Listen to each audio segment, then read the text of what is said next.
Welcome to our channel. Today we how to activate TD Ameritrade 2-step verification settings, full guide step by step clearly. To activate 2-step verification on TD Ameritrade, start by navigating to the TD Ameritrade website. Log into your account using your username and password. Once logged in, locate the Client Services tab at the top of the page. Click on Client Services to open a drop-down menu.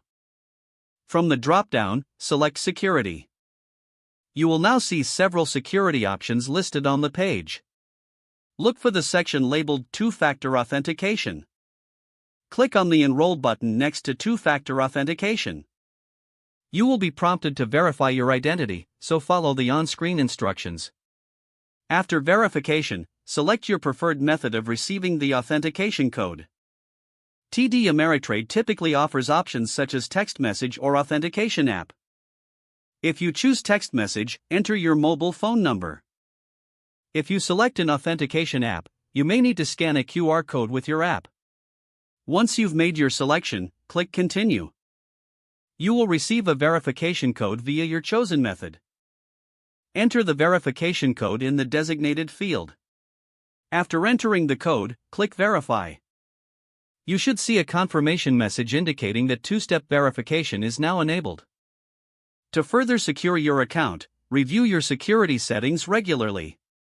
Remember to keep your contact information updated for seamless verification in the future.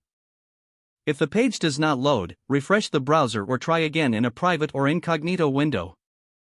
Make sure you are using the correct email address, then retype it carefully. If your password is not accepted, use the reset option and create a new strong password you can remember.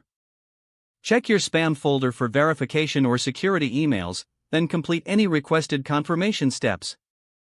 Enable two-factor authentication if available to improve account security and reduce unauthorized access risk. After signing in, review your profile details so your contact information and settings are accurate and current. If you see an error message, note it down and try again after restarting your device and internet connection. Log out when you finish, especially on shared devices, to keep your account and payment information secure. Don't forget to like this video and subscribe to our channel for more step-by-step tech guides.